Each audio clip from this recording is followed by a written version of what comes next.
পশ্চিমবঙ্গে যে সমস্ত শিক্ষিত বেকার যুবক যুবতীরা রয়েছেন, আপনারা সরকারের তরফ থেকে যদি গ্রাজুয়েশন পাস করে থাকেন তাহলে 3,000 টাকা, যদি নন গ্রাজুয়েট হয়ে থাকেন মিনিমাম উচ্চ মাধ্যমিক পাস মাধ্যমিক পাস করে থাকেন তাহলে সরকারি তরফ থেকে 2,000 টাকা করে প্রত্যেক মাসে মাসে পাবেন।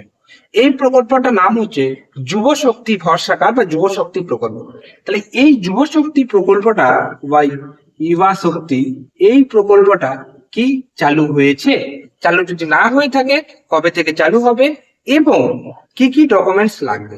অনেক জায়গায় হয়তো আপনারা শুনে থাকবেন এই প্রকল্পটা অনলাইনে আবেদন চলছে, এই করতে হবে সেই করতে হবে, সমস্ত বিষয়গুলো নিয়ে আজকে আলোচনা করবো। অবশ্যই ভিডিওটি শেষ পর্যন্ত দেখার চেষ্টা করবেন। নমস্কার, আমি জয়ন্ত দাস, আপনারা দেখছেন ডিজিটাল বাংলা চ্যানেল, যেখানে আমি ব্যাংকিং বিষয়ক video, important document update related video এবং সরকারি আপডেট রিলেটেড ভিডিও আপলোড করার চেষ্টা করে থাকি। তাই চ্যানেলটা ভরসাযোগ্য মনে সাবস্ক্রাইব করে রাখতে পারেন, আপনার কাজে লাগতে। তো এই যে যুব শক্তি প্রকল্পটা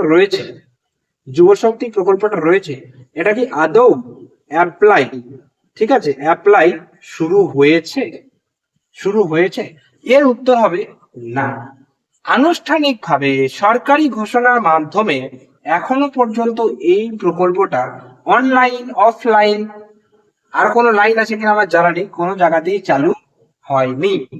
যদি চালু হতো অবশ্যই আমি আপনাদেরকে জানিয়ে দিতাম, আপনারা খবরের চ্যানেলে পেয়ে যেতেন। কিন্তু আপনারা যেদিকে চারিদিকে শুনছেন যে চালু হয়েছে, তাদের কথাটা বিশ্বাস করার আগে অবশ্যই কমসে কম একবার খবরের চ্যানেলটা দেখে নেবেন যে সেখানে বলছে কিনা। এখনো পর্যন্ত লেটেস্ট আপডেট অনুযায়ী এই প্রকল্প শুরু হয়নি। আনুষ্ঠানিকভাবে এই প্রকল্প চালু হওয়ার কথা আছে অক্টোবর 2026 থেকে। 2026 সালের অক্টোবর মাস, আজকে আমি ভিডিও বানিয়েছি আগস্ট মাস, আর 1 মাস পরে কিন্তু আপনার এই শক্তি প্রকল্প অর্থাৎ যুব শক্তি প্রকল্প চালু হওয়ার কথা রয়েছে। এখনো পর্যন্ত কোথাও এই প্রকল্প আবেদন নেওয়া হচ্ছে না, প্রকল্পের জন্য আবেদন চলছে না। এইবার চলে আসি এই প্রকল্পের জন্য কারা কারা যোগ্য।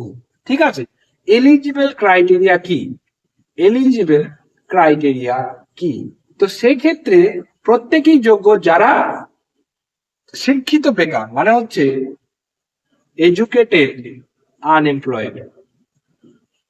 যারা এডুকেটেড আনএমপ্লয়েড তারা প্রত্যেকেই কিন্তু এই যুব শক্তি প্রকল্পের জন্য আবেদন, অবশ্যই সেখানে বয়স হতে হবে 18 থেকে 40-এর মধ্যে। তারা প্রত্যেকে এই যুব শক্তি প্রকল্পের জন্য এলিজিবল। অবশ্যই এটা হচ্ছে প্রাথমিক যোগ্যতা। এবার কি কি ডকুমেন্টস লাগবে? 3-4টে ডকুমেন্টস মেন আপনার লাগবে। প্রথম হচ্ছে আপনি যে শিক্ষিত তার প্রমাণ, মানে মিনিমাম মাধ্যমিক পাস করেছেন, নাকি 12 পাস করেছেন, নাকি আপনি গ্রাজুয়েশন করেছেন, নাকি পোস্ট গ্রাজুয়েশন করেছেন, যাই করে থাকুক না কেন তার আপনার মার্কশিট, ঠিক আছে, মার্কশিট এবং সার্টিফিকেটটা কিন্তু আপনার লাগবে। এই হচ্ছে শিক্ষিত হওয়ার প্রমাণ। 2 নম্বর, আপনার আইডেন্টিটি প্রুফ, যেটা হচ্ছে আপনার আধার কার্ড। এই আধার কার্ড আপনাকে কিন্তু দিতে হবে প্রমাণ হিসেবে। 3 নম্বর, টাকাটা আপনি কোথায় নেবেন সেই ব্যাংক ডিটেলস আপনাকে কিন্তু দিতে হবে, তার জন্য ব্যাংক অ্যাকাউন্ট আপনার লাগবে। আর অবশ্যই মাথায় রাখতে হবে, যেহেতু এই অনলাইনে টাকাগুলো ডিবিটি ট্রান্সফারের মধ্যে হবে, অর্থাৎ direct benefit transfer, DBT link থাকাটা বাধ্যতামূলক যে ব্যাংকে আপনার অ্যাকাউন্ট রয়েছে সেই ব্যাংকের সাথে। এটা কিন্তু ভালো করে মাথায় ঢুকিয়ে নিতে হবে। তাহলে এলিজিবিলিটি ক্রাইটেরিয়ার মধ্যে যেগুলো পড়ছে, বয়স হতে 18 থেকে 40 বছর, শিক্ষিত বেকার হতে হবে, যেখানে যতটাই আপনার কোয়ালিফিকেশন থাকুক না কেন তার মার্কশিট সার্টিফিকেট অবশ্যই থাকা বাধ্যতামূলক, আইডেন্টিটি প্রুফ এবং ব্যাংক ডিটেলস সাথে। মেজর এলিজিবিলিটি ক্রাইটেরিয়া আরো একটা রয়েছে, সেক্ষেত্রে অবশ্যই আপনার পরিবারের ফ্যামিলি ইনকাম মাসে 1 লক্ষ টাকার বেশি হওয়া যাবে না, এটা সরকার ঘোষণা করেছে।